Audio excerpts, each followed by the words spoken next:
Beleza, pessoal? Então vamos lá na correção aí da primeira semana. Vai ser rapidinho também. Bora lá. Novidades do PET 3, oitavo ano, primeira semana. 1. Comente a afirmação: uma ordem mundial é sempre provisória. Interessante. Bora. Por que uma ordem mundial é sempre provisória?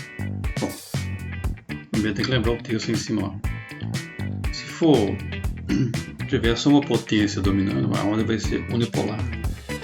Se tiver duas, vai ser bipolar. Mais de duas, multipolar. Então, ela é sempre a ordem mundial. Essa ordem mundial é sempre dinâmica. Ela muda constantemente. Bom, pode durar aí. Essa mudança nem sempre é tão rápido. Pode durar aí 50 anos, 100 anos, mas um dia ela vai mudar.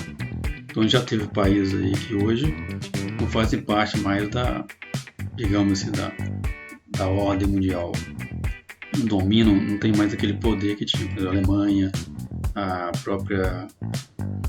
o Japão, a própria ali os países ali compõem ali o Reino Unido, certo? A Inglaterra, por exemplo. Então, nesse contexto, a União Soviética, a própria União Soviética não existe mais, que agora dissolveu, né, aquela União das Repúblicas Socialistas Soviéticas, agora dissolveu, certo?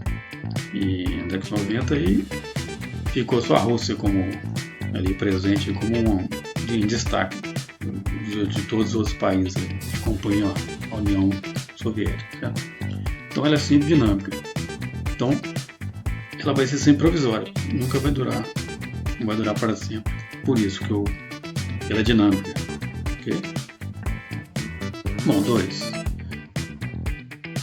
Observa o mapa bipolar do mundo bipolarizado para realizar atividades 2 e 3. Bom, o mapa aqui é o mundo bipolar, 1945 e 91. 1945 foi o final da Segunda Guerra Mundial. Então, até 91, que foi quando foi dissolvida aí a União das Repúblicas Socialistas Soviéticas, aqui, ó, o RSS. Então, vamos lá. Está perguntando aqui: o que esse mapa revela sobre as áreas de influência estadunidense e soviética na Europa e no resto do mundo, até 91? Então vamos lá. São os meridianos, são grandes. Bom, tinha um mundo dividido aqui, certo? De verde, países capitalistas ricos, países capitalistas pobres. Tudo nas Américas, as 3 Américas: do Sul, Central e do Norte. Países socialistas, aqui, ó, essa parte aqui, países socialistas alinhados com a União das Repúblicas Socialistas Soviéticas, tá? Você tinha mais aqui, além do leste europeu aqui e da Ásia, bem como a Europa aqui central aqui estava dentro dos países capitalistas ricos, certo? Então, basicamente é isso. A influência dos Estados Unidos era sobre todas as 3 Américas, certo? E na Europa, que é ocidental, basicamente, tá? A influência socialista, ela tinha ali o leste europeu, a Ásia, tá? Alguns países aí na África, aí não pode esquecer de Cuba também, tá? Cuba aqui na região do Caribe, aqui, que era influenciada pela União Soviética na época, até pouco tempo atrás, certo? Bom, 3. Qual a posição do Brasil nesse contexto? Bom, o Brasil, depois, após a Segunda Guerra Mundial, né, após 45, o Brasil entregou. O Brasil, ó, bom, após a Segunda Guerra Mundial, o Brasil integrou o bloco capitalista. No governo aí do João Goulart, do Jango, a partir de 61, ele tentou se aproximar mais aí da União Soviética, tá? Ele fortaleceu aí os movimentos sindicais, estudantis, tal. Então, ele promoveu aí uma aproximação política do Brasil e da União Soviética. E essa aproximação aí, ela desencadeou alguns atritos aí na área política brasileira e que em fevereiro de 64, certo? A gente teve aí o chamado golpe militar. Na verdade foi em março de 64. Fevereiro começou, né? Foi instituído mesmo em 31 de março de 64.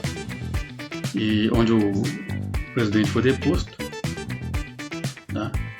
E deu início aí à ditadura militar que durou de 64 até 85, tá? Ditadura essa aí, não vou entrar em detalhes aqui, mas que foi até hoje é muito criticada por alguns, por muitos, porque foi um regime de um período de muita opressão, de censura e etc. Então, não vou entrar nesse mérito aqui. Mas a posição do Brasil foi essa, que nesse período até de 45 aí, tá? Até 60 ali, estava ali se aliado ao grupo capitalista, certo? Depois, com o início da Guerra Fria, em 45, teve essa divisão do mundo bipolar, de um lado o capitalismo e do socialismo. Então, o Brasil começou ali no capitalismo. Lá para os anos 60, no início dos anos 60, 61, ele teve ali digamos um flerte, um namoro ali com a União Soviética, através do presidente na época, o Jango. Só que em 64 os militares deram o golpe e acabaram com esse namoro, com esse flerte. Então voltou para o lado capitalista, como estamos aí até hoje. Okay? Então basicamente é isso. Pesquisa, se possível, de que forma a Guerra Fria influenciou a política brasileira. Bom, então foi isso. No comecinho da Guerra Fria, era aliado do capitalismo. Depois, esse pedacinho de 61 a 64 teve esse flerte com o sistema socialista da União Soviética. E depois, com a implantação do regime militar, isso foi totalmente esquecido e continuou com o regime capitalista. Tá? A política brasileira foi influenciada nesse sentido, que o Jango,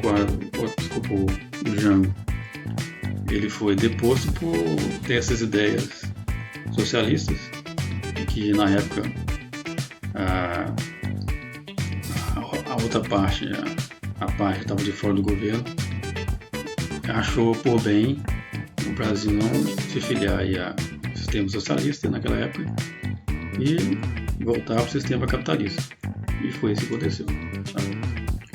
Bom, 4. Observa a charge. Bom, a charge aqui interessante, esse desenho. Né? É uma águia americana, com chapéu americano. E aqui um urso também com chapéu russo. E os dois segurando um míssil. Né? Então vamos lá, perguntando aqui. Escreva um comentário sobre a charge, identificando o que o conteúdo nela representado tem a ver com a ideologia da Guerra Fria. Bom, tem tudo a ver, certo? Olha para você ver. A Guerra Fria foi o que? O mundo dividido em duas partes. Tá cada qual aqui, ó, com o bracinho aqui, ó. O urso com o braço aqui, a águia com a sua asa aqui em cima da metade do globo, simbolizando o que? O mundo era dividido. Né? E todos dos dois lados tinham no poderio bélico, certo? Poder militar muito grande. Ficava aquele joguinho de fazer medo aqui, fazer medo, se fizer isso, tem uma bomba atômica, tem um míssil nuclear e tal. E ficava esse joguinho aí. Essa charge representa justamente isso aí. Tá? O mundo bipolarizado. Ou você era capitalista ou você era socialista. Alguns países aí da África lá ficaram no meio termo, mas a maioria acabava tendo que escolher um lado. Okay? Então vamos lá. Complete a cruzadinha. Vamos dar uma cruzada aqui. Tem que completar aqui com as palavras, com as respostas que você vai dar aqui de baixo. Então vamos para a resposta aqui. A lei da oferta e procura que determina os valores das mercadorias, pois o sistema capitalista é movido pela economia de... O sistema capitalista é movido pela economia de mercado. Okay? 2. Situação do trabalhador no sistema capitalista. O trabalhador recebia um salário, então ele era assalariado. Okay? Situação da propriedade no sistema capitalista. A propriedade do sistema capitalista vai ser sempre privada. Okay? Nunca estatal.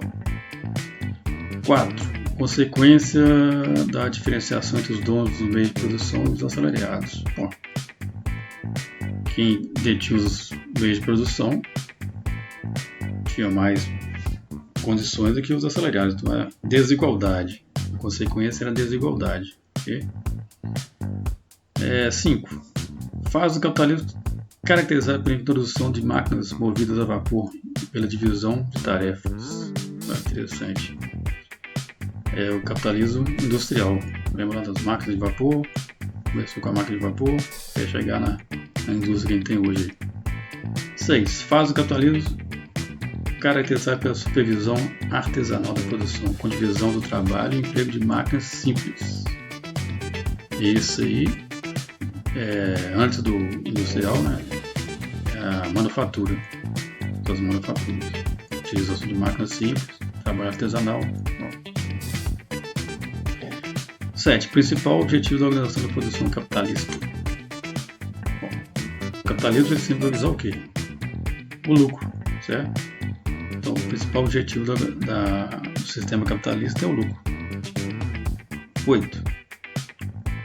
O mundo em que os países capitalistas envolvidos eram incluídos durante a Guerra Fria. Era denominada aí essa época da Guerra Fria. Esses países capitalistas, muitos deles denominados de países do primeiro mundo, okay? Para dividir aí do resto. Primeiro mundo, países desenvolvidos, tal, etc. 9. Fase do capitalismo em que o trabalhador era dono dos meios de produção e do resultado do seu trabalho. A única fase do capitalismo que o trabalhador realmente era dono da produção e do resultado do seu trabalho na fase artesanal, tá? Do artesanato aí. É chamado o hábito de comprar. 10. É chamado o hábito de comprar, que é estimulando pela sociedade o sistema capitalista. É o consumo. Sociedade capitalista é a sociedade de consumo. Okay? E a última aí, disputa entre as empresas visando oferecer produtos de qualidade a preço acessível. Então, preços acessíveis nem sempre acontece, né? É a concorrência, a livre concorrência, que faz com que as empresas aí aumentem a qualidade e reduzem o preço para vender, certo? Mas que nem sempre acontece, a gente sabe isso, ok? Então, pessoal, essa aí foi a nossa correção. Espero que vocês tenham gostado. E alguma dúvida pode deixar aí nos comentários, ok? Deixa nos comentários que a gente responde. Um abraço a todo mundo. Obrigado.